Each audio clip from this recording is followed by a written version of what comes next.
Le dimanche, un instant caresse, un moment RBS.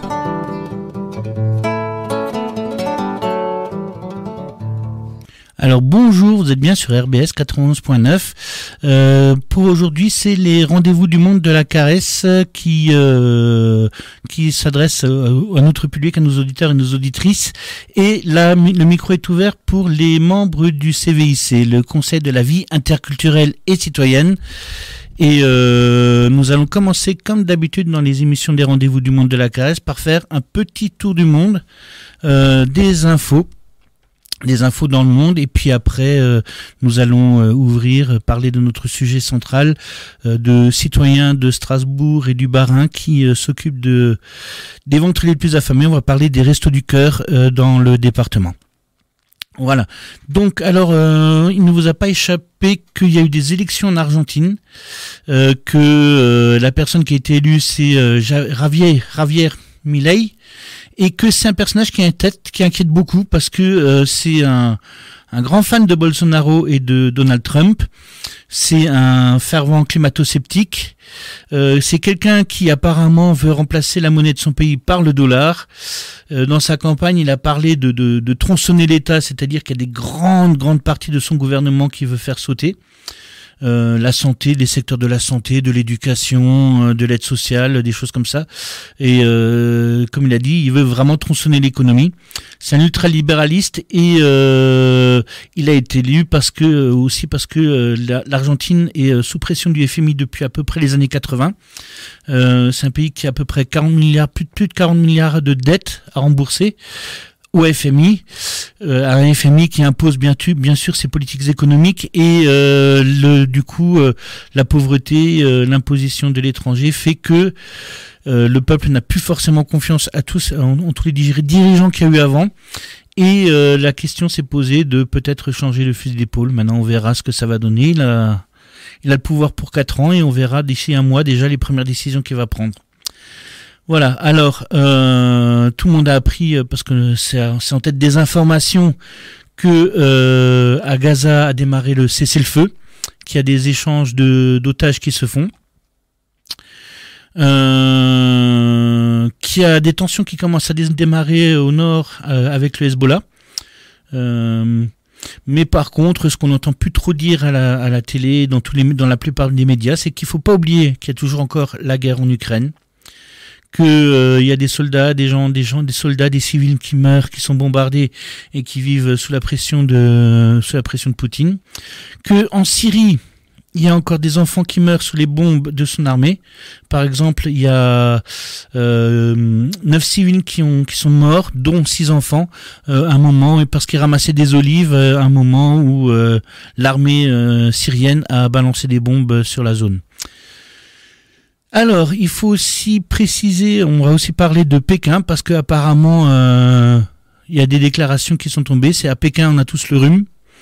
Mais c'est surtout ce qui est important de voir, c'est que il y a une flambée des maladies respiratoires en Chine, des problèmes de pneumonie, des problèmes de toutes sortes, des problèmes de rhume, de grippe, des choses comme ça. Et apparemment, ça inquiète beaucoup l'OMS, c'est-à-dire l'Organisation mondiale de la santé. Une petite bonne nouvelle, par contre, pour une nouvelle porteuse d'espoir, c'est en Colombie, une patrouille a été créée, une patrouille de police qui a été créée, qui est complètement dédiée aux violences contre les faites aux femmes. Alors la situation en Colombie, c'est que ces dernières années, c'est une femme morte chaque jour en moyenne et 3,6% de personnes condamnées suite à ces meurtres. Et du coup, l'État colombien a décidé de créer une patrouille qu'ils appellent la Patrulla Purpura. Alors, s'il y a des hispanophones qui m'excusent parce que je l'ai très mal prononcé. Et pour comparer au Mexique, en termes de féminicide, il y a 10 femmes par jour qui meurent au Mexique de féminicide. Alors, pour rappel, un féminicide, c'est pas juste quand on tue une femme, c'est quand on tue une femme parce que c'est une femme, parce qu'elle est dans sa place de femme, parce que un homme a décidé de tuer une femme parce que soit il avait plus de pouvoir sur elle, soit il commençait à perdre un peu il était pris dans sa masculinité toxique quoi. Voilà. Alors, dernière petite chose, à Madagascar, il y a aussi eu des élections présidentielles et l'ancien président a été réélu. Déjà que cette personne a été élue parce que après une période de prise de pouvoir par les armes, il a été le chef de la transition. Est-ce à dire que il y a un renforcement de la démocratie à Madagascar? Cela aussi, on le verra dans les prochaines semaines. Et donc du coup, là, je vais vous proposer je vais vous donner la parole après la pause musicale qui arrive. Je vais donner la parole aux gens des Restos du Cœur du Bas-Rhin. Voilà. Alors bonne émission et bonne écoute. Beaucoup de courriers de chômeurs qui disaient: vous êtes bien gentil, vous chantez pour médecins sans diplôme, mais tout le pognon s'en va à l'étranger, quand est-ce que vous allez chanter pour les chômeurs? Et j'ai une petite idée comme ça, si des fois il y a des marques qui m'entendent, je ferai un petit peu de publicité tous les jours, s'il y a des gens qui sont intéressés par sponsorer une cantine gratuite, qu'on pourrait commencer par faire à Paris par exemple, puis qu'on étalerait après dans les grandes villes de France, nous on est prêts à aider une entreprise comme ça, qui ferait un resto, par exemple, qui aurait comme ambition au départ de faire 2000, 3000 couverts par jour, gratuitement. Alors tous ceux qui sont intéressés, tous ceux qui ont des grosses cantines, qui ont des restes, tous ceux qui sponsorisent avec des marques d'alcool ou n'importe quoi, qui voudraient nous contacter pour ça, on est prêt à recevoir les dons de toute la France. D'ailleurs, quand il y a des excédents de bouffe à droite à gauche et qu'on les détruit pour maintenir le prix sur le marché, à ce moment-là, nous, on pourrait peut-être les récupérer, voir ce qu'on peut faire avec les agriculteurs qui ont de l'excédent ou avec les sponsors.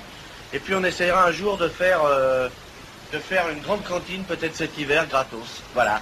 Je lance l'idée comme ça. S'il y en a qui nous écoutent et que ça intéresse, ils nous écrivent. Pour l'instant, il ne s'agit pas de mecs qui cherchent une cantine, à qui je fais appel, mais de mecs qui veulent bien la sponsorer. Voilà.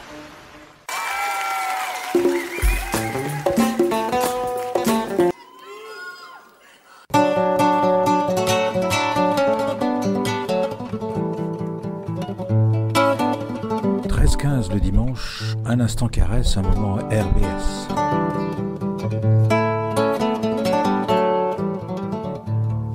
Bonjour, vous êtes bien sur RBS 91.9 et ce sont les membres du CVIC qui ont la parole. Aujourd'hui dans les rendez-vous du monde de la caresse. Vous venez d'entendre la chanson Yamaldon de et par Mano Solo. Et cette chanson parle de plus en plus du temps présent, où on voit des personnes de plus en plus nombreuses qui prennent la mesure du fossé qui nous sépare. Les privilèges qui se dressent entre la faim et l'abondance, entre la guerre et la paix, entre le repli sur soi et l'ouverture aux autres, et entre le gaspillage et la sobriété. Et pourtant, en République, nous sommes tous et toutes membres de la même société, individus du même peuple, bref, des citoyens et des citoyennes. Alors on vous a peut-être régulièrement rabâché que l'origine du mot citoyen vient du latin civitas, ce qui veut dire habitant de la cité, et peut-être même qu'on vous a souvent dit que la cité, c'est la cité-État. Et on vous a peut-être également dit que l'équivalent en grec du mot civitas, c'est politikon. Alors je vous donne certainement l'impression de jouer l'intello de service, mais ça a du sens, parce que le citoyen, la citoyenne, c'est la personne qui vit et intervient dans la cité, qui vit et qui intervient dans la société, et prend part à la vie politique. Alors oui, la plupart du temps, on ne prend part à la vie politique qu'en participant aux élections. Mais à Strasbourg, nous sommes un certain nombre de citoyens qui croient et qui espèrent donner plus de poids à la parole de tous et de toutes. Alors dans notre commune, un de ces outils pour participer, c'est le CVIC, le Conseil de la vie interculturelle et citoyenne de la ville de Strasbourg. Nous souhaitons donner une voix et un espace politique à celles et ceux qui sont exclus du champ politique, mais aussi de parler, présenter les autres cultures et ce qu'elles nous ont apporté et nous apportent, à condition d'accueillir la différence, bien sûr. Et enfin, nous souhaitons mettre en valeur tous ces actes et gestes citoyens qui permettent d'entretenir et de promouvoir la dignité, l'intelligence et le pouvoir d'agir, des éléments sans lesquels il n'est même pas possible d'imaginer ni liberté, ni égalité, ni fraternité. Pour ma part, il n'y a pas de société digne de ce nom qui permette qu'un seul de ses membres ne souffre de faim, ne meure des froids hivernaux, des étés caniculaires, des maladies d'abandon, de rejet. En France, la moyenne d'âge est de 80 ans. Dans la rue, elle tombe à 48 ans. En France, on meurt rarement de faim. Mais beaucoup ont du mal à se nourrir correctement, décemment. Et une seule personne dans ce cas, c'est trop, beaucoup trop. Beaucoup d'associations tentent de lutter contre cet état de fait.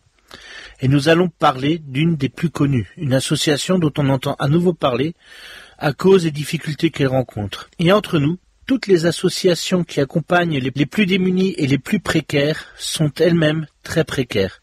Il s'agit des Restos du Cœur. Bon, là, il me faut préciser que ce n'est pas la seule association qui se donne pour but de lutter contre toutes les formes de précarité, ni même de faire de l'aide sociale, loin s'en faut. Et sans rentrer dans le détail, il me faut peut-être dire 2 ou 3 mots sur la façon dont l'aide sociale se fait en France. Il y a les principales aides financières qui sont fournies par la CAF, une des 4 branches de la sécurité sociale organisées par département.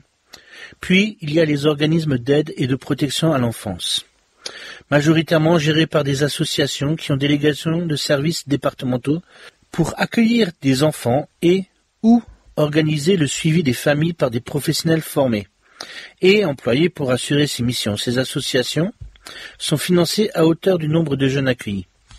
Il y a aussi les CCAS, les centres communaux d'action sociale, qui sont gérés par les communes et qui ont l'occasion de fournir des aides, des soutiens, etc., etc. Mais c'est souvent limité aux moyens des communes. Et une ville comme Strasbourg a évidemment bien plus de moyens que les petites communes rurales. Et enfin, il y a la lutte contre la grande précarité qui est une mission de l'État, mais qui lui aussi délègue aux associations et les finance en partie. Ça semble être le serpent qui se mord la queue, mais il faut bien se rendre compte que pour ce qui est de la grande précarité, ce sont essentiellement des bénévoles qui s'acquittent de ces tâches, en dehors bien sûr des missions de réinsertion.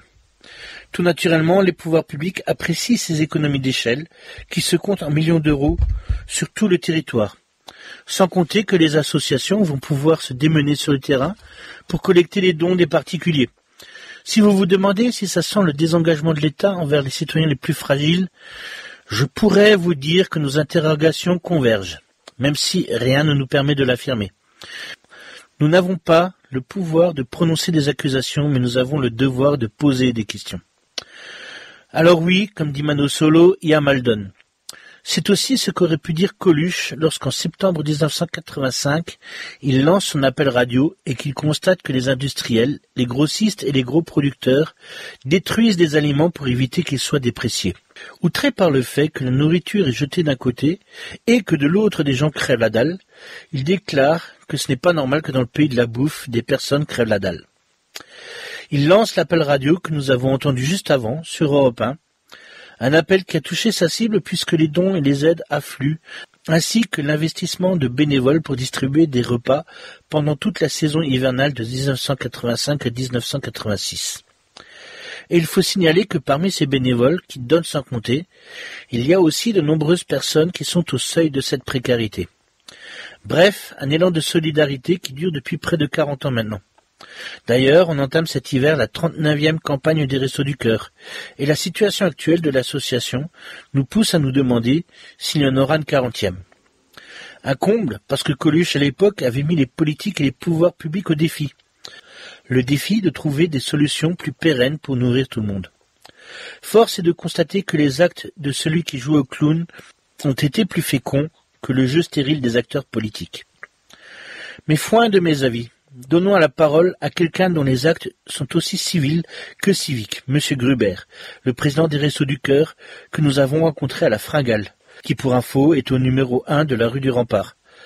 Et nous les avons rencontrés juste après un service, dont les bruits de fond que vous entendrez. La galère, donc c'est pas joué le Restos du Cœur. Bonjour Monsieur Gruber, est-ce que vous pouvez vous présenter pour que nos auditeurs et nos auditrices vous connaissent mieux, s'il vous plaît? Bien voilà, bonjour à toutes, bonjour à tous. Je suis Patrick Gruber, responsable départemental, appelé également président des Restos du Cœur du Bas-Rhin et dont je suis bénévole depuis, je crois que ça doit faire environ 8 ans. D'accord. Qu'est-ce qui vous a donné envie de vous engager dans cette association et qu'est-ce qui vous donne envie d'y rester? Alors déjà pour commencer, le fait de s'y engager, c'était parce que j'avais du temps à donner. Ça partait d'un bon sentiment.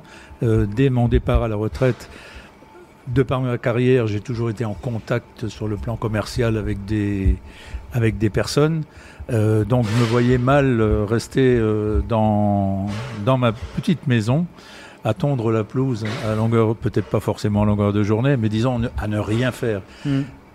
Ce qui m'a fait entrer au resto, c'est un peu c'est mon épouse qui m'a fait tomber, parce qu'elle est tombée dans la marmite un tout petit peu avant moi. Elle a fait un remplacement pendant une période d'été. Et la période des vendanges est arrivée. Elle m'a donc appelé dans le centre de Célestat où elle était bénévole pour me dire écoute, il faudrait que tu viennes. Les bénévoles sont partis faire leurs vendanges. C'est pas compliqué, il suffit de se mettre dans un véhicule et de récupérer des denrées dans un magasin. Donc c'est comme ça que j'ai démarré mes activités à Célestat. Par la suite, j'ai rejoint le siège un an après, parce qu'on m'avait proposé de reprendre le centre de Célestat, mais ne connaissant pas suffisamment les restos, j'ai demandé à suivre des formations pour parfaire quand même le bénévolat, parce qu'à cette époque-là, le bénévolat, c'était de récupérer des denrées dans un magasin, de les trier. Et jusque-là, je ne savais pas à qui étaient destinés, quelles étaient les personnes qu'on accueillait au resto, ce que faisaient exactement les restos. Donc c'était vraiment le bénévolat de base, on va dire ça comme ça, sans côté péjoratif de la chose. Et petit à petit, je me suis de plus en plus impliqué pour une simple raison, c'est que j'ai découvert toutes les activités des Restos du Cœur. Et c'est à ce moment-là que j'ai donné de mon temps pour aider toutes ces personnes qui font régulièrement appel, et de nos jours encore, en bien trop grand nombre, à mon sens, mais que nous tentons au resto d'aider journellement sur le département. Vous avez dit que ça fait 8 ans, donc qu'est-ce qui vous donne vraiment envie d'y rester ? Ce qui me donne vraiment envie d'y rester, c'est que, comme je vous disais, après toutes les formations, j'ai fait la découverte des activités des restos, parce que les restos, ce n'est pas que la distribution alimentaire. On sait pertinemment que c'est pas parce que les gens ont mangé que tout va mieux. Et au resto, la particularité, c'est qu'on peut pratiquement répondre à tous les besoins que peuvent avoir les personnes en grande précarité, parce que nous proposons au Resto du Cœur du soutien à la recherche d'emploi. On propose des études budgétaires qui peuvent déboucher sur un microcrédit éventuellement. Bien sûr, c'est pas pour acheter une maison, c'est pour acheter un moyen de locomotion pour les personnes en grande précarité, pour se rendre sur un lieu de travail. Nous proposons des cours de français, proposons du soutien scolaire. Le CDAD de Strasbourg nous met à disposition des avocats gratuitement, que nous mettons forcément à disposition des personnes dans le besoin. Tout ça, c'est toujours gratuit. Nous faisons partir les enfants en vacances, les adultes en vacances. On propose des places de manifestations sportives qui nous sont remises. Dans d'autres termes aussi, on achète des billets de cinéma pour permettre aux enfants de ne pas être isolés dans les cours de récréation, parce qu'on a un groupe de jeunes qui ont été voir le dernier film d'animation sorti, et pour ne pas que les enfants des personnes qui viennent nous voir soient encore isolés. Donc ça leur permet aussi de parler de ce satané film qu'ils n'ont peut-être pas vu, etc. Alors, on a déjà un peu fait le tour, mais pouvez-vous nous dire ce que sont les Restos du Cœur et les missions de que cette association s'est donnée au niveau national? Et plus précisément, quelles sont vos actions et missions sur le terrain dans le Bas-Rhin? Alors, nous sommes sur le département du Bas-Rhin. Nous sommes 650 bénévoles pour 3 salariés. 3 salariés qui sont mon assistante, en qualité de responsable départemental, le comptable, c'est une obligation légale, et nous sommes ici à la Fringale, notre restaurant solidaire, où il y a également un salarié qui est notre cuisinière. Nous recevons actuellement sur le département 37 000 personnes. Nous distribuons 3 millions de repas. Et là, la période dont je vous parle...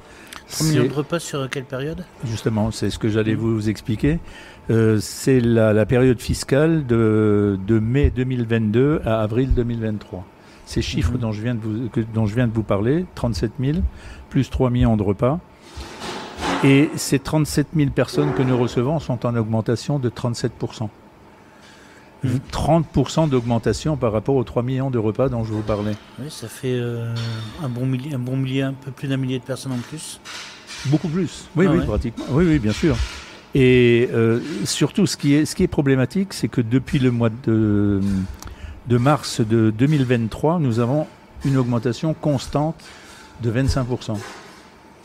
Je sors d'un bureau de la semaine dernière où nous avons pu voir les derniers chiffres. Nous en sommes habitués. Les Restos du Cœur fonctionnent de cette façon-là.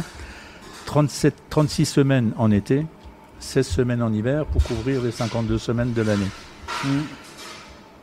Si nous comparons les chiffres de l'année dernière à la 36e semaine, nous en sommes aujourd'hui à la 31e semaine. On a déjà explosé les chiffres. On a déjà dépassé les chiffres de la 36e semaine de l'année dernière. Rendez-vous compte. Quel est l'effet que ça crée au sein des restos? Ça fatigue énormément les bénévoles parce qu'on a tendance à oublier que nous ne fonctionnons qu'avec des bénévoles. Et que je tiens d'ailleurs à les remercier au travers de cette interview, et puis je le fais assez régulièrement, mais j'insiste lourdement, sans les bénévoles évidemment, une association ne pourrait pas fonctionner puisque c'est l'âme même de l'association. Mais les bénévoles commencent vraiment à fatiguer parce qu'ils donnent de leur temps.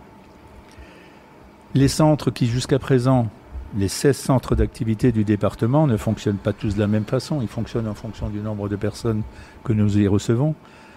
Alors, il y a des centres qui ont été amenés à distribuer sur 2 jours, voire 3 jours, ce qui explique forcément cette fatigue au niveau des bénévoles. Et phénomène nouveau dans le bénévolat au niveau des restos notamment, mais j'échange assez régulièrement avec d'autres associations, mais je sais que dans les autres associations, c'est le même problème. On parle de l'inflation, et ça a une incidence évidemment également sur les bénévoles. Ils réfléchissent à 2 fois. Est-ce que je vais rester chez moi à garder mes petits-enfants pour éviter à ma fille, mon fils, etc. de payer une crèche? C'est logique. Ils essayent par tous les moyens de réduire au maximum cette facture-là, liée à cette inflation qui touche bien sûr les gens que nous recevons, mais qui touche directement les restos aussi. Il ne faut pas l'oublier parce que nous achetons les produits que nous distribuons gratuitement, nous les achetons grâce aux dons de particuliers et d'entreprises. Donc nous subissons directement l'inflation. Vous travaillez aussi avec la banque alimentaire? C'est-à-dire, travailler avec la banque alimentaire n'est pas le bon terme. C'est-à-dire que toutes les associations du département sont en relation constante. La façon de collecter les aliments de la banque alimentaire n'est pas la même que les restos. Les restos récupèrent... On va en revenir à ce que j'expliquais concernant le fonctionnement des restos. Les restos achètent donc à 40% les produits que nous distribuons gratuitement, grâce aux dons de particuliers et d'entreprises.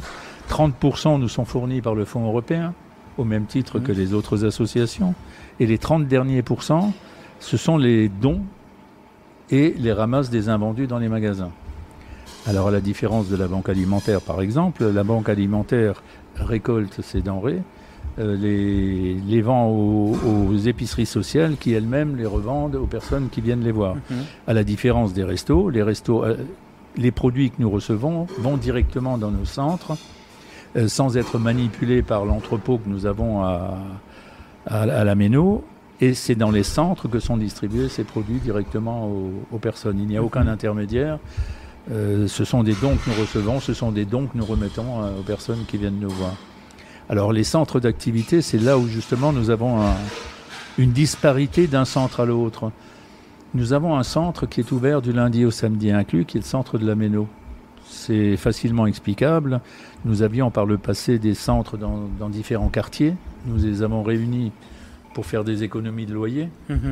Et ce sont donc différents quartiers qui ont été regroupés. Il y a le quartier de la Gare, de la Méno, du Neudorf, Neuhof, etc., qui sont regroupés à la Méno, ce qui explique le pourquoi du comment, du lundi au samedi inclus. Il y a une équipe, comme les autres centres d'activité, mais elle a la particularité de faire 1000 mètres carrés, où il faut du stockage, forcément, pour 6 centres d'activité.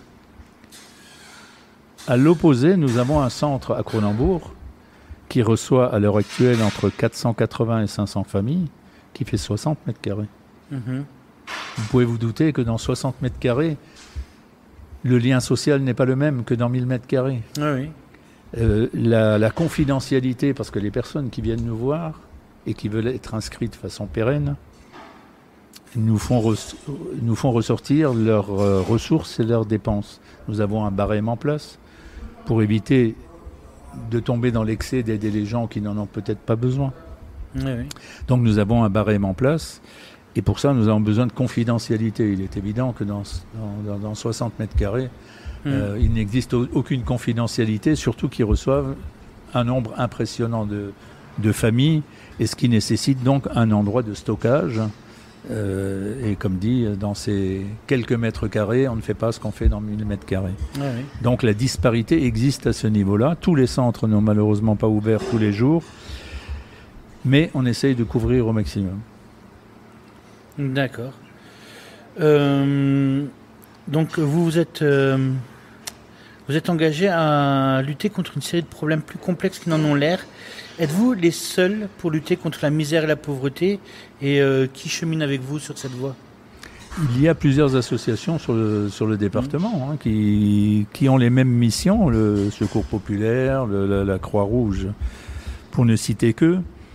Je vous ai parlé des 16 centres d'activité, mais comme j'entends en arrière-fond le bruit de cuisine, je vais vous expliquer. Nous nous trouvons ici à La Fringale, qui est notre restaurant solidaire, qui, à la différence de nos centres d'activité où nous recevons de façon pérenne, les gens viennent récupérer un colis alimentaire toutes les semaines. Ici, c'est un centre un restaurant solidaire qui est principalement destiné aux gens de la rue, qui est ouvert du lundi au samedi pour la distribution de petits déjeuners le matin, à l'heure actuelle, entre 180 et 220 personnes. Les repas de midi, le lundi, le mercredi et le vendredi, entre 380 et 480 repas que nous distribuons gratuitement à table. À chaque repas Le lundi, le mercredi et le vendredi, oui, à chaque repas. Nous avons également sur ce pôle rue, nous avons également une activité dite bus du cœur. Alors nous avions, avant Covid, 2 bus en activité, bien sûr, pas des bus flambant neufs, mais qui avaient déjà un certain âge. L'un qui a été transformé pour servir de vestiaire, l'autre qui était transformé pour emmener et acheminer auprès des gens de la rue des denrées alimentaires chaudes pour être servies le lundi soir et le mercredi soir près de la place d'Austerlitz. Le Covid a achevé ces 2 bus puisqu'ils étaient déjà relativement âgés. Et début de l'année dernière, la CTS nous a remis un bus d'occasion assez ancien, mais disons nouveau par rapport aux 2 qui ont rendu l'âme, que l'équipe du bus et d'autres bénévoles, avec de l'aide de salariés qui se sont transformés en quelques soirées et week-ends en bénévoles resto de la CTS, les salariés de la CTS, nous ont aidés à transformer ce bus qui ne servait donc plus à transporter des personnes, mais à transporter des repas. Donc il a été transformé en camion, de façon à aussi pouvoir le circuler plus facilement. Parce qu'il est plus facile de trouver un détenteur de permis poids lourd qu'un détenteur de permis transport de personnes. Mais là où nous rencontrons un énorme problème, c'est que ce bus flambant neuf, qui en plus a été décoré par des artistes de street art, l'année dernière, est immobilisé parce que nous avons un problème de siège. Le siège actuel n'est pas homologué. Donc le service des mines ne nous délivre pas d'homologation pour nous permettre d'utiliser ce bus. Nous tentons désespérément depuis le mois de septembre l'année dernière, donc plus d'1 an, de trouver un siège adapté, avec un ancrage adapté, et c'est un problème pour nous. On a déjà essayé de faire appel à différents intervenants. Malheureusement, si quelqu'un à l'antenne entendait peut-être notre appel, qui pouvait nous aider en ce sens par rapport au service des mines, ça nous aiderait beaucoup. Donc, en attendant, cette activité se déroule ici. Le lundi et le mercredi soir, les repas chauds sont distribués ici à la Fringale. En hiver, évidemment, ça peut qu'arranger les personnes que nous recevons, parce qu'elles sont à l'abri du froid et au chaud pendant quelques heures peut-être, pendant le repas. D'accord. Quelles sont les aides, de manière générale, quelles sont les aides dont vous bénéficiez? On parlait tout à l'heure de loyer, peut-être que la ville de Strasbourg loue des bâtiments moins chers ou des choses comme ça. Alors là, oui, vous abordez le sujet qui fâche. Enfin, qui fâche surtout les bénévoles des restos. Parce que bien sûr, comment fonctionnent les restos? Je vous l'ai expliqué tout à l'heure, on achète les produits. Ce sont des dons de particuliers, des dons d'entreprises. Et nous avons en parallèle de ça des subventions que nous obtenons de communes, de l'Eurométropole, du département et de l'État. Mais vous doutez bien que ces aides sont quand même limitées, plusieurs associations existent. Mais c'est là où nous avons, sur le département du Bas-Rhin, un gros problème, parce que nous avons un déficit récurrent au Resto du Cœur qui est très très important. Et c'est pas parce que les restos sont dépensiers, bien au contraire. Il faut savoir que les frais de fonctionnement sont les plus bas, entre guillemets, du marché des associations humanitaires ou caritatives, à savoir que pour 100 € remis au resto, 94 € vont directement en missions sociales, ce qui explique donc que le fonctionnement, grâce à des bénévoles, a du bon, puisque nous n'avons que 6% de frais de fonctionnement. Donc pour en revenir à ce que vous posiez comme question concernant les financements, le déficit est facilement explicable. Toute subvention déduite, il nous reste à notre charge 250 000 € de frais de loyer, sans compter forcément les charges. Oui. Ce qui fait donc 250 000 repas que nous pouvons distribuer en moins. Nous avons 22 véhicules qui circulent sur le département tous les jours. Frais de carburant, entretien, etc. Oui. Voilà d'où provient notre déficit. Et il va falloir que dans les prochaines années, voire dans les prochains mois, plutôt qu'années, dans les prochains mois, qu'on sensibilise encore plus toutes les institutions. Parce que c'est pas parce qu'une commune ou l'Eurométropole prenait en charge le loyer, il faut quand même rester les pieds sur terre pour pouvoir comparer des choses comparables, à savoir que il y a quand même le coût des repas. Les coûts des repas. Si vous prenez les 3 millions de repas dont je vous ai parlé tout à l'heure, ça fait, à raison d'1 € le repas, ça fait 3 millions qu'on était obligé de sortir pour acheter les repas. Valorisons simplement également le bénévolat. À hauteur du SMIC, on le fait tous les ans, puisque c'est demandé par la Cour des comptes. Ça nous est demandé par la Cour des comptes. On en est à 3,5 millions sur le département. Donc imaginez-vous un petit peu les montants qu'il faudrait qu'investisse une Eurométropole ou le département dans le fonctionnement que nous leur proposons, au même titre que d'autres associations, parce que je n'oublie pas les collègues des autres associations qui sont dans la même situation. Puis de toute façon, vous parliez d'un espace de 1000 m², puis même là je vois la Fringale, c'est assez grand. Il faut aussi faire fonctionner la cuisine, il y a toutes ces choses-là aussi qui rentrent en ligne de compte. Tout à fait. Bien qu'ici, il y a la mise à disposition gratuite et nous avons une subvention importante, mais qui, bien sûr, ne suffit pas.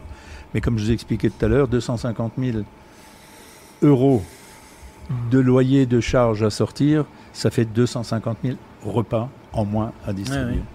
Donc la moindre augmentation, nous avons été confrontés, c'est tout récent, ça remonte à la semaine dernière. Nous avons certains centres qui sont également des centres partagés. Nous sommes hébergés par des centres socioculturels et qui, jusqu'à présent, nous ne payions ni loyer ni charges. Mais compte tenu de l'augmentation justement des charges, électricité, etc., les centres socioculturels, par l'intermédiaire de l'Eurométropole, nous invitent à participer à ces charges. Mais ne serait-ce que par exemple à la Roberto, où nous accueillons près de 400 familles, c'est important. Nous allons être amenés à payer des charges de 1 500 euros. 1 500 euros, je vous le disais à l'instant, ça fait 1 500 euros, 1 500 repas en moins que nous pourrons distribuer.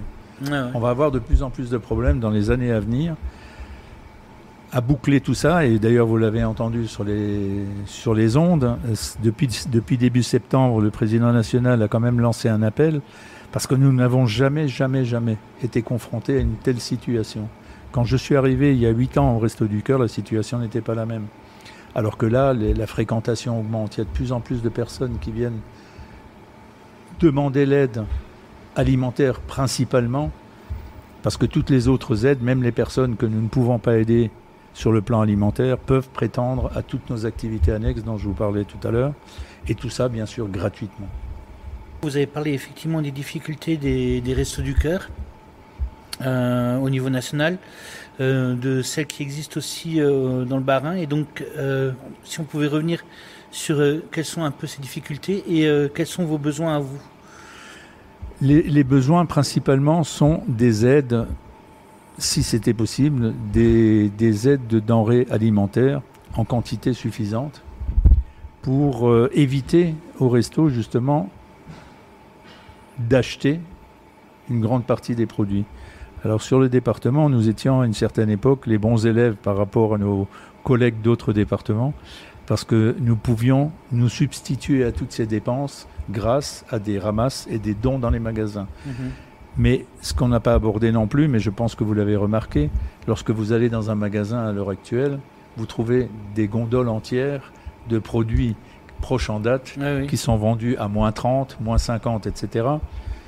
Mais qui, au sens de toutes les associations, et là je peux parler au nom de mes collègues, c'est pas confrères, mais au nom de mes collègues d'autres associations, c'est que dans le cas présent, ces denrées ne vont pas aux bonnes personnes, puisque vous et moi, on peut aller, nous ne sommes pas dans le besoin, on peut acheter ces produits-là. Alors que par le passé, lorsqu'ils les remettaient à des associations humanitaires ou caritatives, nous avions, nous, la main là-dessus, et nous pouvions les distribuer en bout de chaîne aux bonnes personnes. Alors qu'à l'heure actuelle, ça ne va pas forcément au bon endroit. Et il faut quand même reconnaître aussi que par ce fait-là, toutes ces denrées manipulées dans les magasins l'ont été trop souvent et ne peuvent non plus être distribuées parce qu'elles ne sont plus présentables. Parce qu'il ne faut pas oublier une chose, ce n'est pas parce que les gens ont faim qu'on va leur donner des produits qui ne sont pas adaptés. D'ailleurs, c'est ce que tendent à faire les Restos du Cœur. Ce sont des produits équilibrés. Ce sont des denrées équilibrées que nous distribuons dans les différents centres, au choix, en fonction du nombre de la constitution de la famille, et toutes les semaines. Il ne faut pas l'oublier non plus. Est-ce qu'il serait aussi, est-ce qu'il serait nécessaire de développer de nouvelles initiatives ou de nouveaux partenariats? Je pense par exemple, on parle beaucoup de gaspillage alimentaire, où il y a plein de produits qui ne sont pas sélectionnés parce qu'ils ne sont pas suffisamment beaux et suffisamment présentables. Est-ce que ça, c'est des pistes que vous avez pu explorer Ce sont des pistes que nous avons déjà explorées. Nous avons des contacts avec des agriculteurs du département. Ça, c'est la particularité justement en Alsace, c'est que les gens sont extrêmement généreux. Je peux toujours comparer à d'autres régions où j'ai des nouvelles assez régulières. Mais en Alsace, les gens sont extrêmement généreux, que ce soit en dons financiers qu'en dons de produits alimentaires. Et nous essayons de développer au maximum maintenant, du fait de l'absence de produits dits en date courte, de développer le partenariat avec des maraîchers ou des grossistes sur le département pour avoir justement en grande quantité des produits peut-être un peu dépareillés, parce que les concombres ne sont pas bien droits, ou les carottes sont également tordues. Mais bienvenue à tous ces produits. Et puis là, on peut lancer un appel à toutes les personnes qui sont à l'écoute. tous ces dons seront vraiment les bienvenus, et puis même pour les autres associations, et puis les bénévoles seront beaucoup plus satisfaits de pouvoir distribuer des produits frais. Parce que ça aussi, je parlais de produits divers et variés, mais c'est souvent des boîtes de conserve, c'est souvent des produits, des fruits ou des légumes qui ne sont pas forcément des produits frais. Et c'est ça qui nous manque, donc de ce côté-là, on est vraiment preneur. D'accord. Et d'autres partenariats que vous envisagez ou d'autres pistes que vous avez déjà explorées? Alors nous avons exploré d'autres pistes, c'est surtout comme je viens de le faire en début d'interview, c'est de faire connaître et mieux connaître encore les restos. Parce que jusqu'à présent, les Restos du Cœur ne sont connus qu'au travers de 2 événements, c'est-à-dire notamment les Enfoirés, mais elles sont connues surtout pour de la distribution alimentaire. Mais j'insiste sur le fait que nous ne proposons pas que de la distribution alimentaire. J'insiste sur le fait que c'est pas parce que les gens ont mangé qu'ils se trouvent sortis de la précarité. Il faut vraiment accompagner, et c'est ce que nous faisons tout au long de l'accueil que nous réservons aux personnes dans les différents centres. C'est justement ce qu'on appelle la distribution accompagnée, ce qui permet aux bénévoles de faire remonter des informations tout au long du parcours que la personne accueillie n'a peut-être pas voulu confier à son interlocuteur lors de son accueil, mais où le courant passe peut-être mieux avec la personne qui l'accompagne pour lui présenter les produits qu'on leur met à disposition. Il ne faut pas oublier aussi que nous proposons un vestiaire qui est quand même très important aussi pour le paraître, parce qu'il faut qu'on accompagne les gens sur le terrain aussi lorsqu'ils tentent de trouver un emploi. Là, je remercie aussi au passage quelques entreprises qui de temps à autre nous informent sur des possibilités d'emploi qui existent au niveau de leurs entreprises, et que nous arrivons de temps à autre à occuper par des bénévoles, par des personnes accueillies au Resto du Cœur. D'accord. Est-ce que vous pouvez nous partager avec nos auditeurs un ou d'autres, plusieurs beaux moments que vous avez vécus dans votre engagement? Alors les bons moments qu'on vit en tant que bénévole, ils sont multiples, mais ce qui est le plus frappant surtout, c'est lorsque des personnes que nous avons accueillies, que nous avons aidées pendant quelques mois, voire peut-être pour certains quelques années, viennent nous voir en disant « Écoutez, vous nous avez aidés ». Et alors on voit ça lors des collectes nationales ou départementales, on est confronté à ce genre de situation. Il y a des gens qui viennent nous voir en disant « Écoutez, pendant quelques années ou quelques mois, vous m'avez aidé. Maintenant, à mon tour de vous aider. » Et ils nous rapportent des denrées alimentaires. Il y a l'autre aspect de la situation aussi où, d'une part, pour intégrer les personnes qui viennent nous voir, il y a des gens qui, par le passé, étaient aidés par les restos et qui viennent nous voir en disant « Maintenant, je veux être bénévole, je veux être de votre côté, je veux faire ce que vous avez fait. C'est très gentil à vous pendant toutes ces années ou mois de nous avoir aidés. » Ça, c'est vraiment le côté qui peut émouvoir. Et alors, en particulier, la dernière petite anecdote, c'était il y a un mois, et on retrouve ça sur notre page Facebook. C'est une maman qui est arrivée avec sa fille de 10 ans, avec un sachet rempli de denrées alimentaires. Alors, cette demoiselle de 10 ans, je le rappelle, pour son anniversaire, a demandé à tous ses amis et toutes ses amies, et tous ses amis et toutes ses amies, au lieu de lui faire un cadeau, de venir chacun avec une denrée alimentaire qui se conserve bien entendu, une boîte de conserve, un paquet de riz. C'était vraiment, vraiment touchant de la part de cette demoiselle qui ne connaissait pas les restos. Sa maman n'est pas bénévole au resto, son père non plus. Elle a décidé comme ça d'aider quelqu'un, et ben voilà, ça c'est quelque chose qui donne envie. Et je peux le dire, on l'a publié sur notre page Facebook, ça a été un carton. On l'a publié sur la page Facebook du National, ça a été pire qu'un carton, parce que même elle a devancé les Enfoirés, elle a devancé Coluche, elle a devancé Patrice Douré, notre président. Elle a explosé les compteurs, et ça fait plaisir de voir qu'il y a la relève, bien sûr pas à 10 ans, mais ça aussi c'est important, il faut absolument assurer la relève. Oui.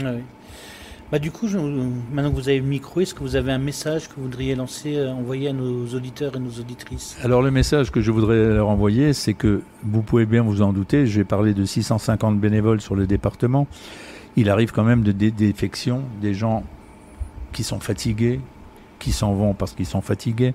Ils ont des petits-enfants dont il faut s'occuper. Alors je lance un appel quand même à bénévolat parce que nous avons une grosse difficulté, comme d'ailleurs toutes les autres associations aussi réunies, c'est de trouver des bénévoles pour les postes clés. C'est ce qui est le plus difficile parce que il y a une régularité qu'on attend à ces postes-là. Exemple, nous cherchons un trésorier sur le plan départemental et c'est extrêmement difficile de trouver des bénévoles. Donc je lance un appel à bénévoles puisque vous me confiez votre micro quelques minutes et c'est très important pour nous. N'hésitez pas, venez découvrir nos activités. Je vous y encourage. Bien sûr, ce n'est pas adapté peut-être pour tout le monde, mais venez nous aider. Nous sommes là pour vous accompagner et les formations sont suffisamment présentes au resto pour vous accompagner, vous aider, vous faire découvrir ce que sont les restos. Merci à vous. On passera le message du coup. Voilà.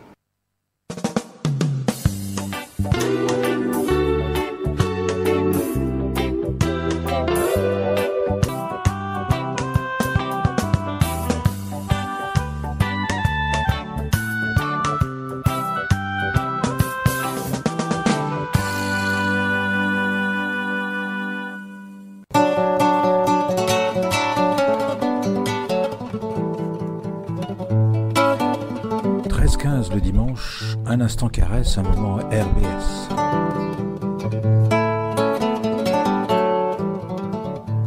Nous sommes de retour sur ABS 91.9 dans l'émission des Rendez-vous du monde de la caresse.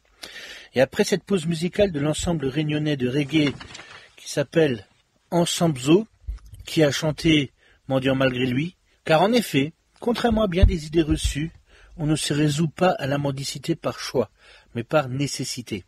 Tout comme on ne va pas à des distributions de repas par esprit festif, mais bien contraint par la nécessité de se nourrir. Et trop souvent, les personnes qui se rendent à ce qu'on appelait autrefois la soupe populaire se sentent honteux et résignés. Mais bien contrairement aux dames de charité qui tendaient la louche aux affamés, c'est bien dans un esprit de partage plutôt que de charité que la fringale ouvre ses portes tous les jours et accueille au chaud, autour d'une table, toutes les personnes qui viennent. On ne leur promet pas les grands soirs, mais juste à manger et à boire, un peu de pain et de chaleur, une chaleur humaine qui irradie des cœurs. Nous allons donner la parole aux responsables de la fringale. On a besoin concrètement de services municipaux dans le genre locaux pour conserver. Mais vous voulez créer un restaurant pour Non, c'est plutôt un endroit, un comptoir de passage. C'est un local dans lequel on va travailler à la nourriture et on la distribuera à des gens qui ne font que passer. Du 21 décembre au 21 mars, on espère distribuer 200 000 repas par jour en France. C'est pas mal. Enfin, c'est une ambition. Est-ce que vous pouvez vous présenter pour nos auditeurs et nos auditrices, s'il vous plaît ? Alors, moi, je m'appelle Jean-Charles Rucbuche. Je suis un tout jeune bénévole. Ça fait 4 mois maintenant que je suis responsable à la fringale. On a été, on va dire, un peu missionné pour gérer la fringale, le bus du cœur et la maraude, qui est regroupé dans un pôle qui s'appelle les gens de la rue. Et donc c'est plus de l'ordre de la gestion du personnel et des choses comme ça. D'accord. Alors pour préciser, la fringale, c'est le restaurant où vous accueillez des personnes oui. tous les jours. C'est, on va préciser pour les gens un peu l'adresse, c'est rue du Rempart, derrière la gare à Strasbourg. Oui, c'est ça. Ouais. Et on fait les petits déjeuners et les repas du midi. Et le soir, c'est le bus qui s'occupe des repas. D'accord. Alors, quels sont déjà pour les repas, quels sont vos horaires ? Alors, pour le petit déjeuner, c'est de 8h à 9h. Tous les jours ? Du lundi au samedi. Et pour le repas du midi, c'est le lundi, le mercredi et le vendredi, de midi à 13h. On laisse un peu une marge jusqu'à 13h30 s'il y a des gens qui sont loin et qui arrivent un peu en retard, pour qu'ils puissent quand même avoir quelque chose à manger de chaud. D'accord. Et du coup, combien de repas vous servez chaque jour? Environ, on va dire, entre 250 et 300 repas tous les jours. Et D'accord. pour les petits déjeuners, c'est, on va dire, grand maximum 200, mais ça tourne dans les alentours des 150 repas tous les jours. D'accord. Et du coup, quelles sont vos missions spécifiques? Quel est votre travail à vous dans la fringale? C'est la gestion du personnel, l'aide au service et à la gestion en temps réel des repas. Je prépare pas les repas, c'est une autre personne qui prépare les repas, c'est Josiane, qui elle est une cuisinière salariée. Et sinon, c'est beaucoup de la gestion et de la logistique. D'accord. Qu'est-ce qui vous a donné envie de vous engager au Resto du Cœur et qu'est-ce qui vous donne envie d'y rester? Alors, pour les Restos du Cœur, j'ai été à la rue pendant, on va dire, 2 ans et demi. Et j'ai bénéficié de pas mal d'aides au niveau des repas, des choses comme ça. Alors, ça m'a donné envie de partager un maximum avec les gens, vu que j'ai été moi-même en difficulté pendant un certain moment. D'accord. Et qu'est-ce qui vous donne envie de rester dans l'association? Tout le côté social et essayer d'aider le plus de personnes possible et aider du mieux que je peux. D'accord. Comment ça se passe la journée d'un bénévole au Resto du Cœur, enfin essentiellement à la fringale Alors, il y a plusieurs équipes. Il y a l'équipe pour le petit déjeuner qui est composée de 5 personnes. Alors, la plupart des bénévoles arrivent entre 7h et 7h15. Moi, je viens un peu plus tôt pour commencer déjà à préparer un maximum de choses. Donc, j'arrive entre 6h et 6h30. Donc, on prépare tout ce qui est petit déjeuner. On enlève tout ce qu'on a préparé pour le petit déjeuner à partir de 9h15, 9h30. Après, on commence à préparer le repas du midi, éplucher les légumes, préparer la viande, des choses comme ça. Et à partir de 11h, il y a le repas des bénévoles. Donc on s'assit tous autour de la table, on mange, on discute un peu ensemble. Et à partir de midi, il y a le repas. Donc on fait un système de tickets. Donc on donne des tickets aux gens qui viennent manger. On fait rentrer 60 personnes. Et on fait des roulements comme ça de 60 personnes dans la salle pour qu'ils aient le temps de manger et qu'ils ne mangent pas trop vite non plus. Et à 13h30, on commence le nettoyage d'après-service. D'accord. Et donc du coup,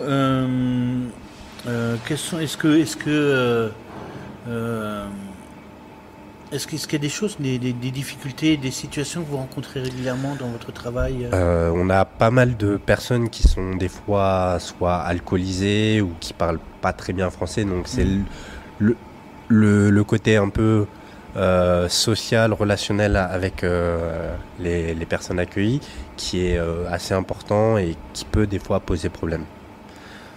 Et du coup, comment ça se passe? Alors quand il y a des soucis, soit on essaye de discuter avec la personne, soit si c'est vraiment ingérable, on essaye, on renvoie la personne de la fringale si elle a commis vraiment une faute qu'on ne peut pas régler. Mais la plupart du temps, on arrive à discuter avec la personne, calmer les choses et ça se passe assez bien. Et puis j'imagine que la plupart du temps, ça doit être une situation complètement exceptionnelle en fait. Il y en a, ça arrive quand même assez régulièrement, mais c'est des petites, on va dire, des petits soucis qui sont gérables vraiment assez rapidement. Il y a une fois, on a dû appeler la police parce que il y avait une grosse bagarre et que nous, on pouvait pas gérer nous-mêmes la situation, donc on a fait appel aux forces de l'ordre. D'accord. Mais du coup, la plupart du temps, ça se passe comment dans la journée Ça se passe très bien. Bon, On a pas mal de bénévoles qui posent des questions sur où est-ce qu'ils peuvent trouver certaines la bagagerie ou d'autres choses. Alors on essaye de les aiguiller, on essaye aussi de voir s'ils ont des problèmes eux à côté de logement, de choses comme ça, pour voir si on peut faire des choses. Et s'ils ont besoin de vêtements ou de sacs à dos, sacs de couchage, ça nous on peut leur en donner. Et, tout à l'heure, on parlait de partenariat. Est-ce que ça vous arrive de renvoyer les gens vers d'autres associations pour, oui, ça arrive. Ça arrive pour tout ce qui est social et qu'on ne peut pas maîtriser sur place. On va essayer de les aiguiller vers d'autres associations qui sont plus à même de répondre aux besoins de la personne. D'accord. Quelles sont vos missions au niveau des Restos du Cœur plus précisément, parlez de logistique. Est-ce que vous faites est-ce que vous faites les achats? Est-ce que vous avez les achats, en gros, on a une liste de choses qu'on peut commander. Donc on commande ce qu'il y a sur la liste, la quantité qu'on a besoin. Et après ça, c'est géré par quelqu'un au siège des appros, qui, elle, va recevoir la liste qu'on a préétablie et on va nous envoyer au cours de la semaine qui suit tout ce qu'on a demandé. Et après, on reçoit ça à la Fringale et on range ici à la Fringale soit tout ce qui est pour la maraude, soit ce qui est pour nous ou le bus. D'accord. Mais on va dire que c'est de la logistique, mais ça reste de la logistique pas trop avancée, vu que c'est plus le siège qui s'occupe de la très grosse logistique, de faire les commandes à Paris ou passer les commandes. Nous, c'est plus la relation entre la Fringale, le bus et la maraude avec le siège. D'accord. Et vous parliez que vous gériez aussi le personnel. Il y a combien de personnes qui viennent comme bénévoles en général sur une journée où il y a repas et maraude? Alors, le bus a sa propre équipe qui est d'une dizaine de personnes. La maraude a aussi un nombre de bénévoles attitrés que à la maraude. Et pour la Fringale, il y a une quinzaine de personnes grand maximum. D'accord. Et ça, donc on a chacun un planning, un planning pour la Fringale, un planning pour les gens du bus et un planning pour les gens de la maraude. Vu que la maraude, eux, c'est que un jour par semaine, ils gèrent de leur côté. Le bus, ça fait plusieurs années qu'ils sont ensemble et tout ça. Donc ils gèrent aussi avec un Google Doc leur façon de voir qui va venir. Et pour la Fringale, nous on a une feuille du siège avec le nom de tous les bénévoles qui sont censés venir. Et on doit cocher les gens présents, les gens absents.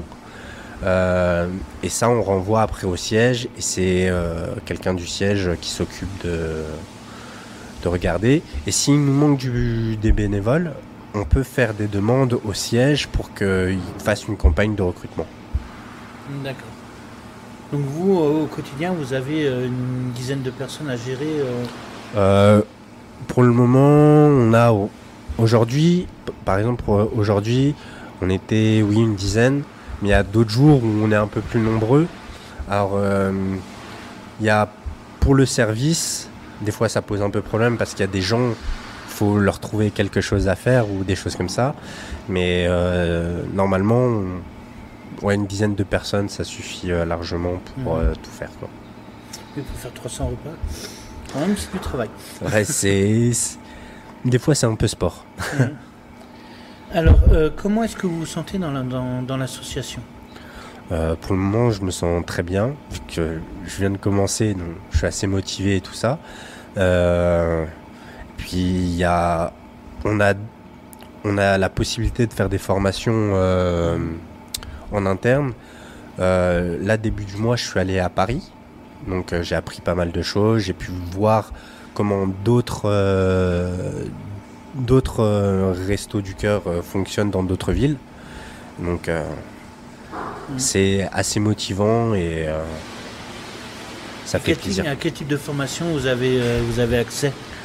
Alors on a des formations, là c'était surtout pour la prise de poste en tant que responsable. Et là j'aurai une autre formation en novembre qui sera plus basée sur l'hygiène, la sécurité, le relationnel avec les personnes qu'on accueille et voir ce qu'on peut aussi améliorer à la Fringale ou même dans les restos du cœur du Bas-Rhin en fonction de ce que les autres restos, par exemple à Lille, ils ont aussi un système de restaurants où ils accueillent des personnes qui s'appelle les tables du cœur. Donc eux ils nous proposent des choses, nous on leur propose des choses comme ça. Ah, donc vous fonctionnez beaucoup aussi sur des échanges entre les centres. D'accord. Qu'est-ce qui fait que vous donnez autant de temps et d'énergie que vous vous engagez à ce point? Parce que ça doit quand même vous prendre pas mal de temps dans la semaine et dans la journée, quoi. Moi on va dire que je suis bénévole à temps plein.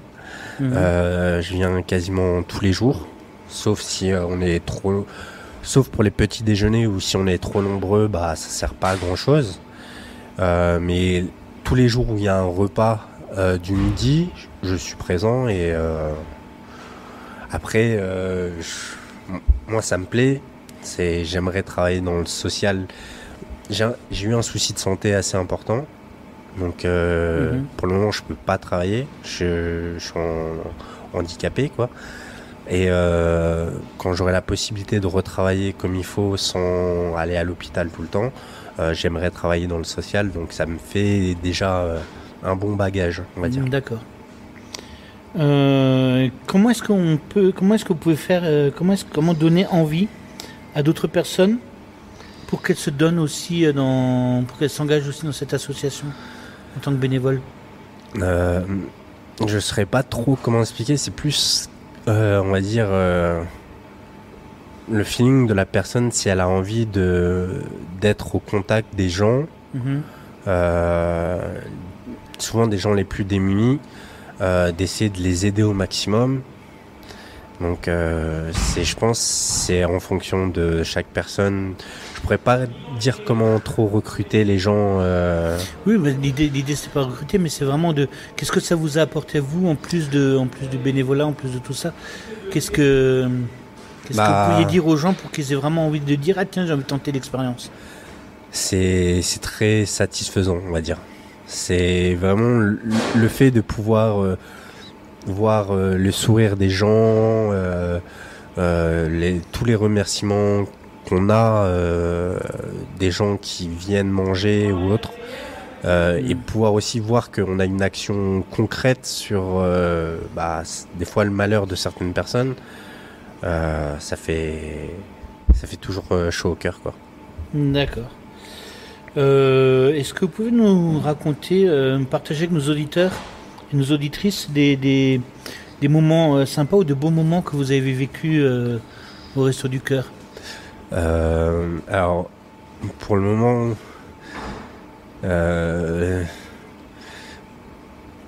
je suis, on va dire, j'ai fêté mon anniversaire au Resto du Cœur, donc ça a été un moment assez convivial.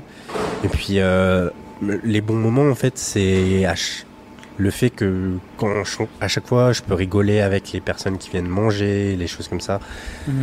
Pour moi c'est le meilleur moment de la journée où je peux bien discuter avec les gens, quoi. D'accord. Bien, je vous remercie. D'accord, il n'y a pas de souci.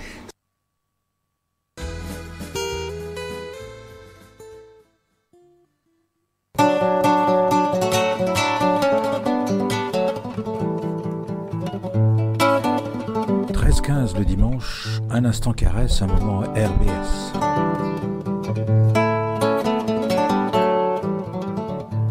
De retour sur RBS 91.9 pour les rendez-vous du monde de la caresse.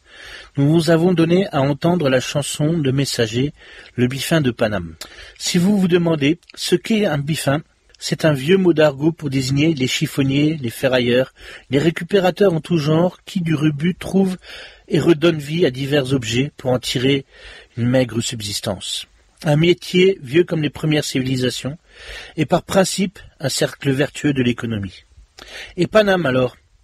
En cherchant dans mes vieux titres de Renault, je crois me rappeler que c'est comme ça que les titis appellent Paris. Paris dont le bitume a accueilli les premiers restos du cœur, même si je ne sais pas si les premiers bus du cœur ont trouvé leur origine sur les boulevards de notre capitale. En tout cas, actuellement, il y en a à Strasbourg, et nous allons entendre ceux qui s'en occupent. Et juste après cette interview, une chanson d'Alexis HK, L'Arpette. Quand j'habitais une banlieue parisienne où on avait froid aux pieds l'hiver et on n'avait pas à bouffer tous les jours, je me suis dit, tiens, si un jour, par hasard, j'arrive à pouvoir faire quelque chose pour les autres, je le ferai. J'ai énormément de difficultés actuellement et question pour manger, ça m'a beaucoup aidé. Aussi bien pour moi que pour les gosses. Est-ce que vous pouvez vous présenter, s'il vous plaît? Bon, moi, je me présente, Rémi Elchinger, ça fait 5-6 ans que je suis au Resto du Cœur. Je suis adjoint responsable bus du lundi. D'accord. Et c'est... Bon, moi je m'appelle Christian Laporte, je suis au Resto du Cœur depuis début 2018. Moi j'ai donc été au Resto du Cœur. Au début ça a été pour conduire le bus du Cœur. Donc je suis un des chauffeurs des bus du Cœur. Alors pour les gens qui ne savent pas ce que c'est un autobus qui a été transformé en, pour recevoir des personnes, pour accueillir des personnes pour manger. Et il a donc été offert par la CTS. On vient d'en avoir un tout neuf là au mois d'août l'année dernière. Et c'est avec ça qu'on devrait, logiquement, pour l'instant on a un petit souci technique, c'est qu'il nous manque une pièce pour qu'il passe au service des mines. Et c'est avec ça qu'on se rapproche donc des personnes qu'on accueille pour leur donner à manger. Et ça se faisait pour l'instant, avant de gros travaux, ça se faisait place de la Bourse. D'accord. Qu'est-ce qui vous a donné envie de vous engager au Restaurant du Cœur et qu'est-ce qui vous donne envie d'y rester? Alors moi, ce qui m'a donné envie, c'est qu'en fin de compte, je suis parti à la retraite et j'ai rencontré des personnes qui étaient bénévoles au Resto du Cœur et qui m'ont dit tiens, pourquoi pas, si tu as du temps libre, tu pourrais venir de temps en temps pour déjà pour voir, faire une première approche pour voir ce que c'est.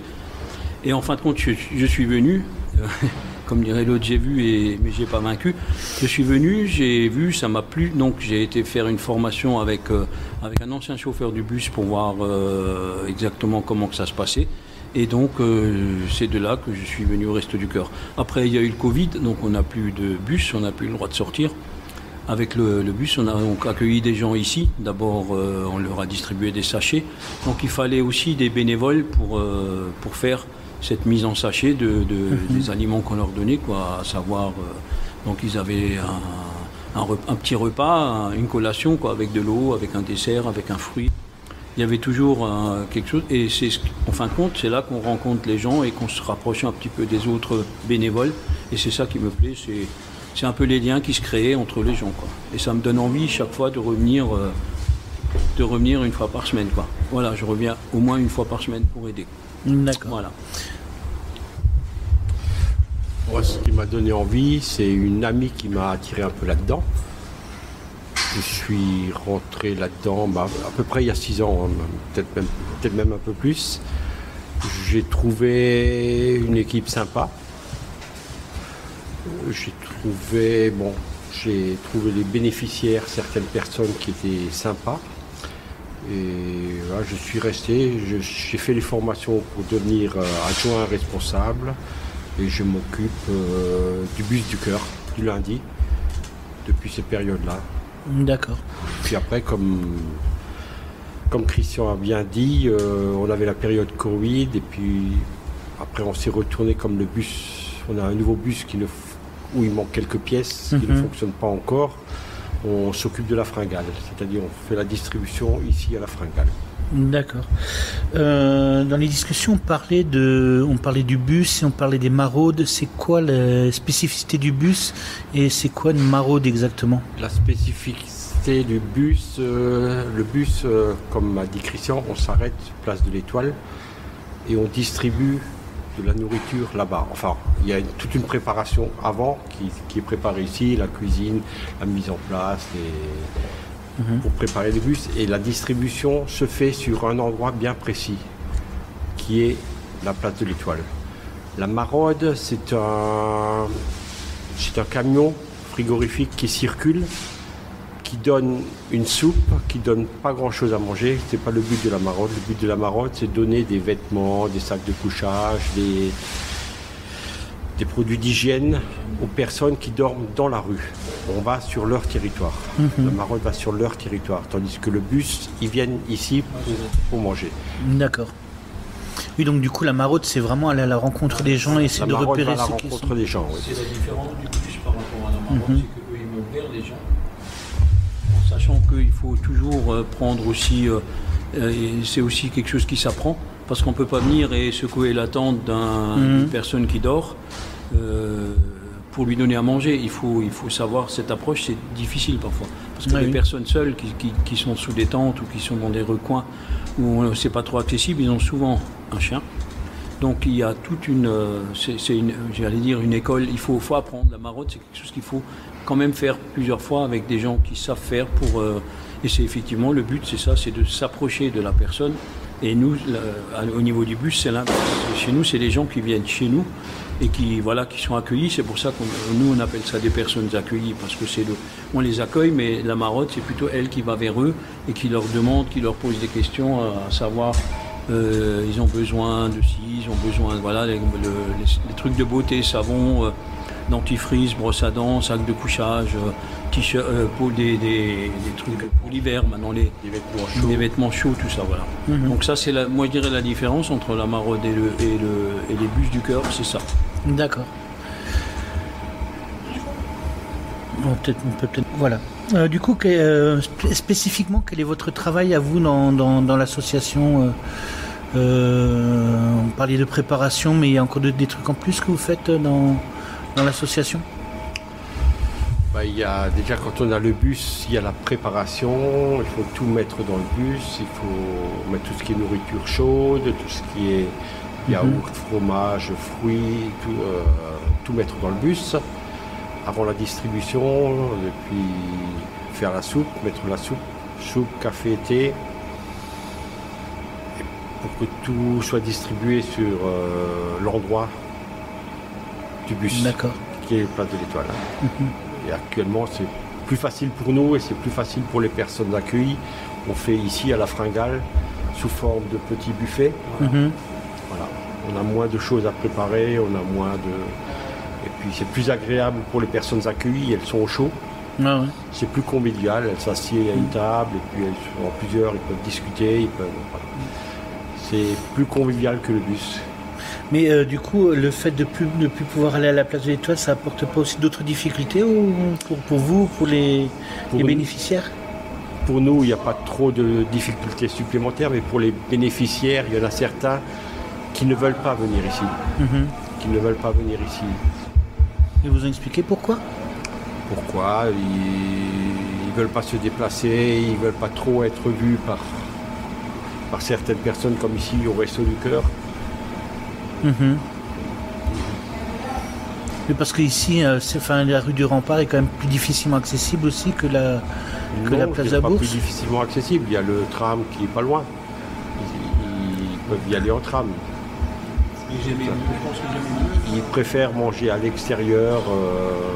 Certaines personnes préfèrent manger à l'extérieur, même s'il fait froid, ils préfèrent que de s'installer ici où tout le monde les voit.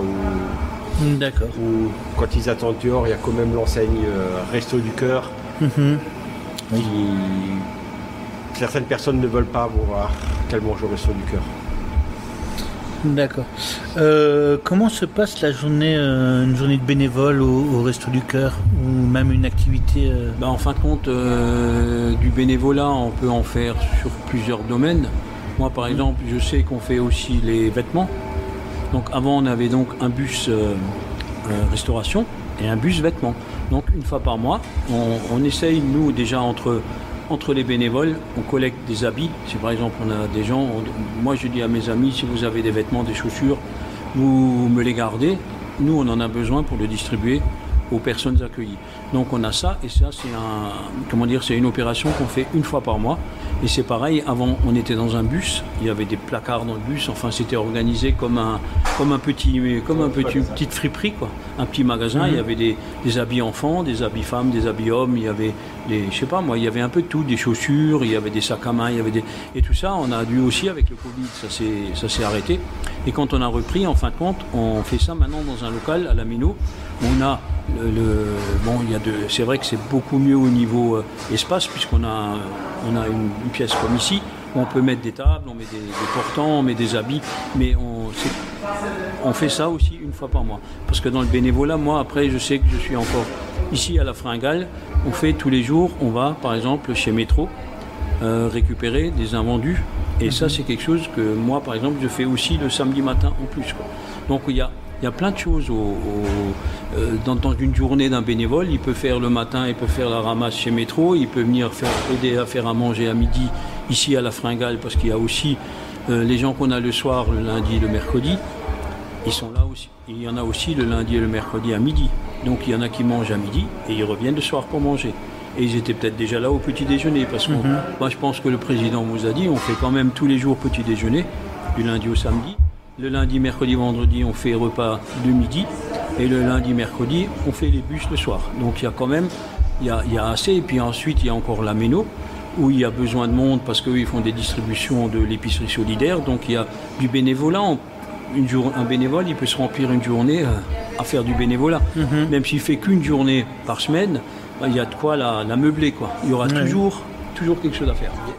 Il n'y a pas qu'à la Méno, l'épicerie se font... Il y a un peu partout dans tout Strasbourg. C'est-à-dire on recherche également des bénévoles pour donner un coup de main. D'accord. Donc il y a toujours besoin de bénévoles. Et j'avais une question du coup, vous parliez des vêtements. Si jamais quelqu'un a des vêtements à vous donner, ça se passe comment? Où est-ce qu'on peut les ramener? Sous quelles conditions? Alors, j'imagine qu'il faut qu'ils soient lavés. Les Restos du Cœur, on peut les ramener à la Méno. Donc c'est rue des Frères Hébert. Sinon, chez nous, on peut les prendre le lundi soir ou le mercredi soir ici. À la Fringale. À partir de 17h, il y a quelqu'un. Mais bon, c'est vrai qu'on nous, on est des bénévoles, donc on n'a que nos véhicules. On ne peut pas les stocker ici, quoi. Oui. Alors, quand on fait une opération vêtements, dans la semaine, on essaye de collecter des vêtements dans la semaine. Donc, on demande aux gens de garder les vêtements à la maison et de les ramener que le lundi et le mercredi de la semaine où il y a la distribution de vêtements. C'est ça. C'est comme ça qu'on fait. Précisons peut-être que les vêtements doivent être propres, lavés. Voilà. De préférence propres et lavés. Pas déchirés de toute façon. Sinon, nous, on fait un tri. Et ce qui n'est pas bon, on le met au sac à chiffon, quoi, je veux dire. Et puis là, il y a encore un petit peu une nouvelle norme qui est sortie, c'est que on commence à refuser pas le linge de lit, mais les housses de couette ou les gros trucs à cause des punaises de lit. Donc on n'est pas limité, mais disons, on va laisser de côté tout ce qui est gros draps ou gros trucs, pas des draps, des housses de couette ou des couettes où il y a possibilité qu'il y ait des punaises dedans. Mais sinon, on prend les chaussures hommes, les chaussures femmes, on prend des habits. Et à la Méno, ils ont carrément un grand stock d'habits. Et que ça, c'est quelque chose qui rentre tous les jours. Il y a aussi des entreprises ou des magasins qui font des liquidations et qui nous ramènent parfois une palette entière d'habits ou une palette de chaussures femmes. Voilà. Donc il y a quand même... ça, c'est le côté vêtements, quoi. D'accord. Comment est-ce que vous vous sentez dans l'association? Utile. Voilà, utile. On essaye d'être utile. On essaye d'être utile. D'accord. Du coup, qu'est-ce qui fait que vous donnez autant de temps et d'énergie dans votre engagement? Ce qui fait, c'est surtout le contact, encore de pas perdre le contact entre nous, bénévoles, le contact avec les personnes accueillies. Quand on voit des personnes accueillies qui nous disent 100 fois merci, ça nous va au cœur. Les aider, voilà. C'est vrai, se sentir utile et voilà, de faire quelque chose de... Comme il dit, il y a des gens qui disent merci, bon, il y en a qui disent rien, mais c'est pas une obligation de dire merci, ça veut pas dire qu'ils sont quand même contents de venir chez nous et d'avoir quelque chose à manger, quoi. Il n'y a pas que le manger, il y a aussi et quand ils ont besoin d'une aide ou d'un renseignement ou d'une adresse ou quelque chose, ils savent. On essaye de se débrouiller, même si c'est pas du français, je veux dire, même si c'est pas leur langue, on essaie de se comprendre en anglais ou en français, mais on arrive toujours à trouver. Voilà. On essaye, en tout cas on essaye. Alors comment est-ce qu'on peut donner envie à d'autres personnes pour qu'elles viennent aussi s'engager au Resto du Cœur ou dans d'autres associations?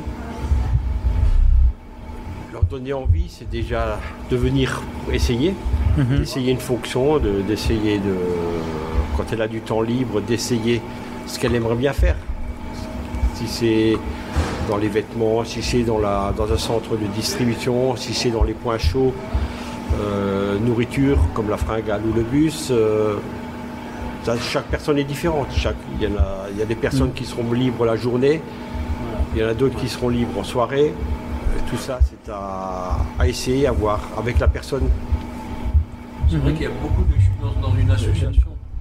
Dans une association, c'est un peu comme une grande entreprise, quand on a le choix en plus, on peut même plus ou moins choisir ce qui nous plaît.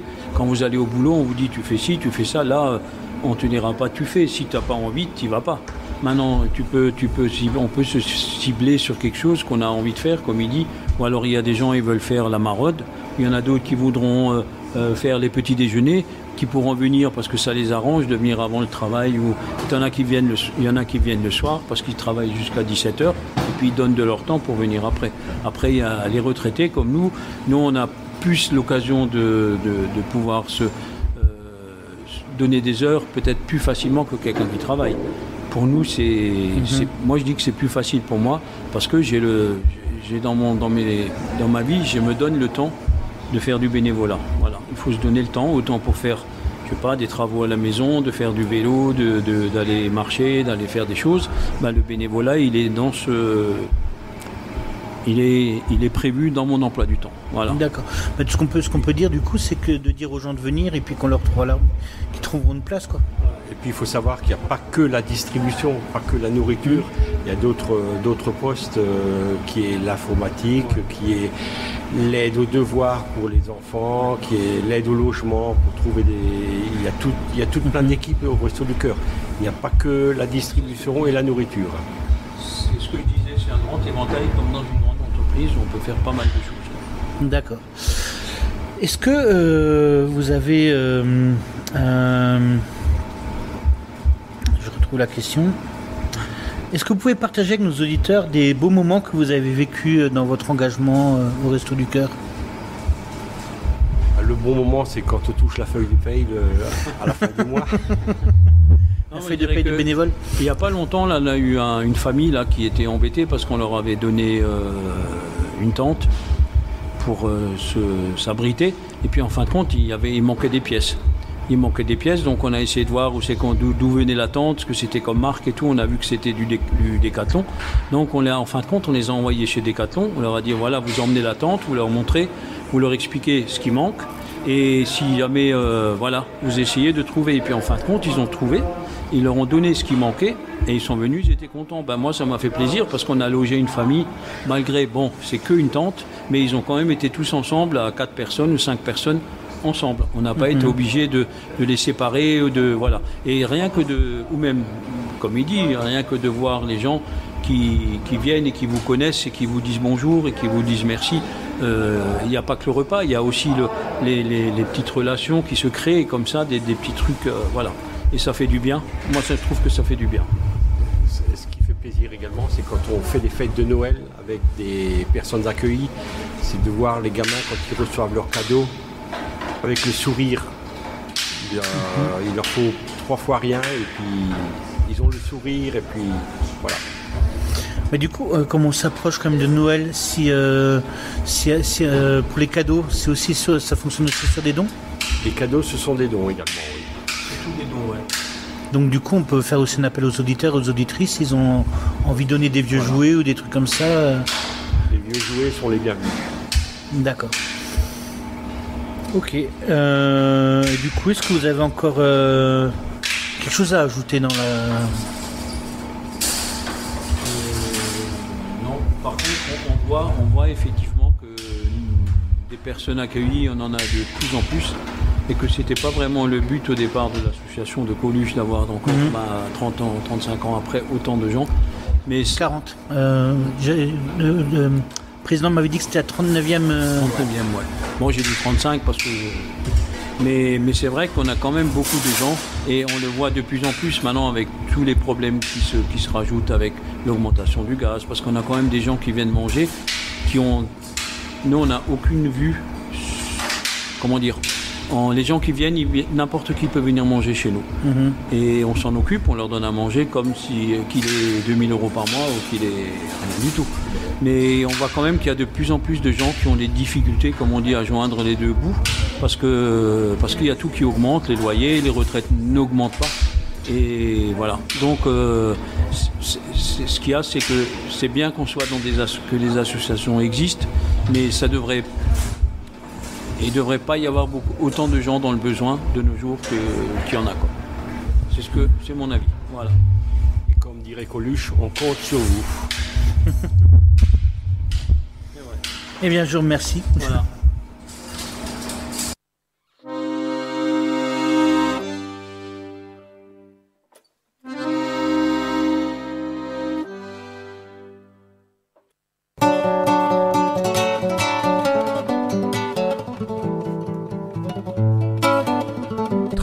Le dimanche, un instant caresse, un moment RBS.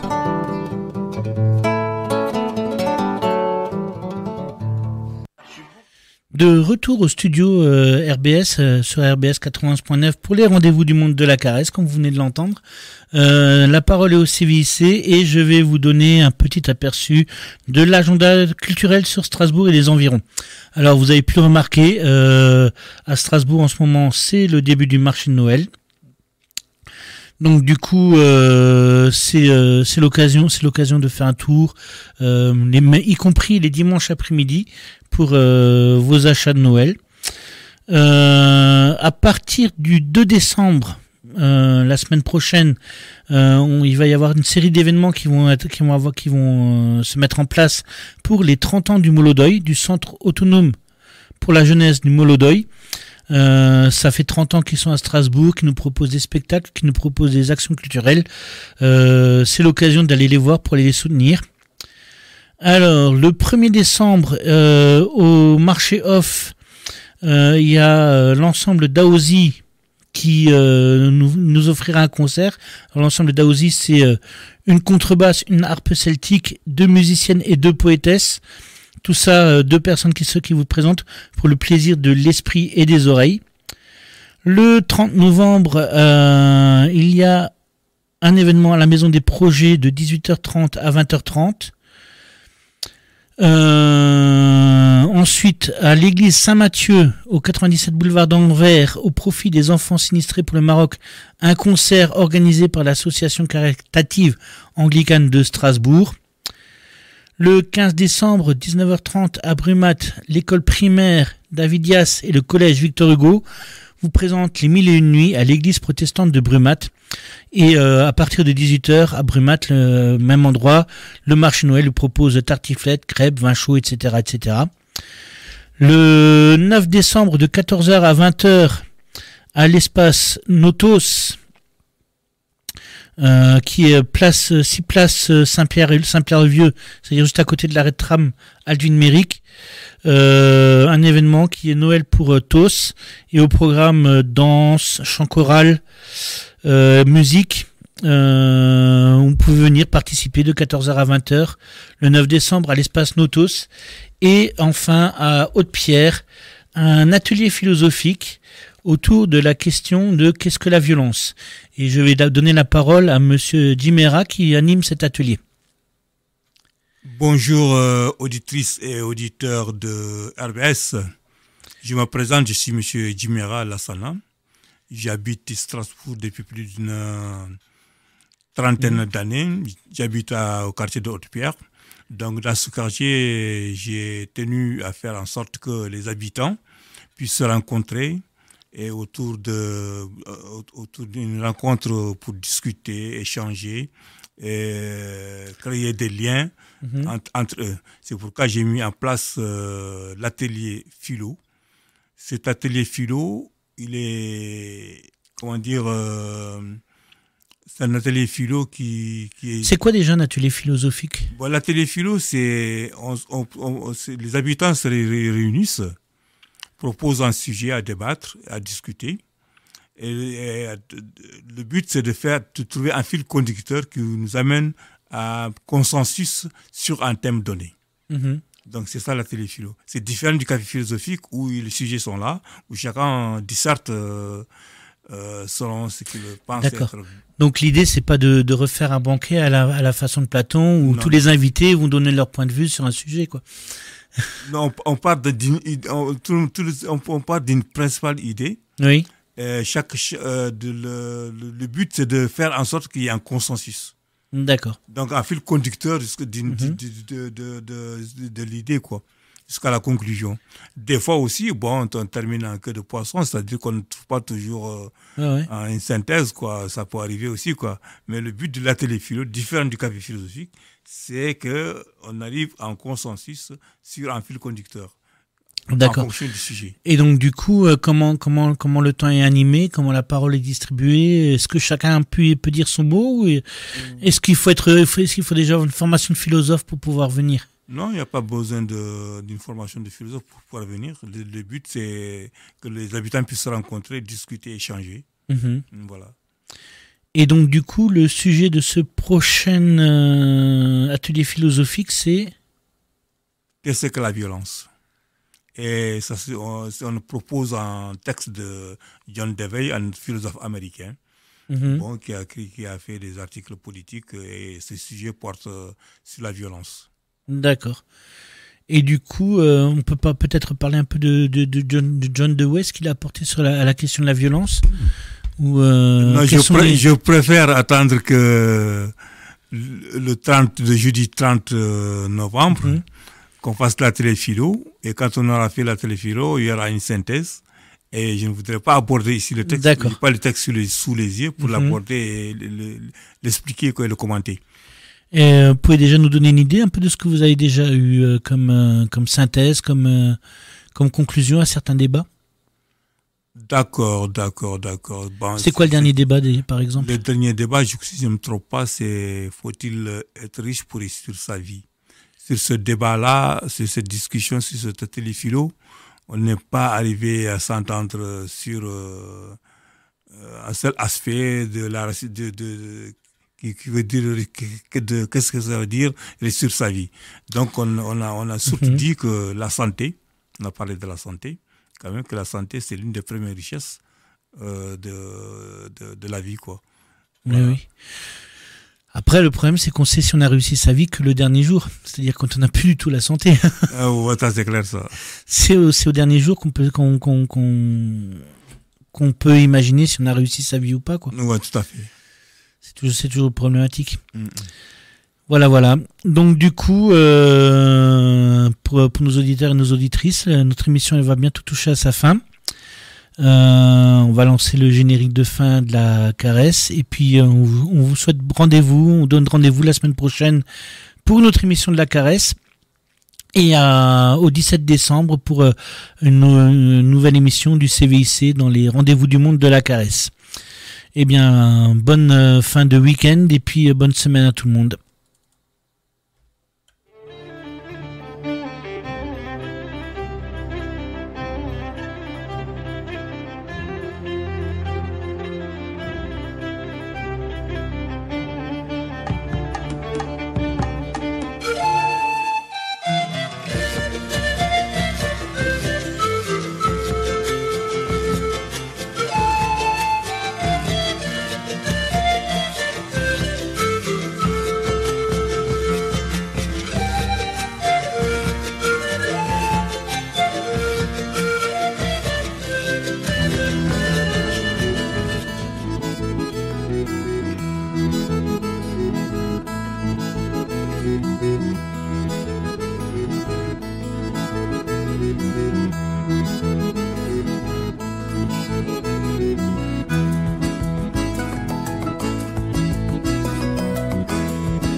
ojos de papel volando negro.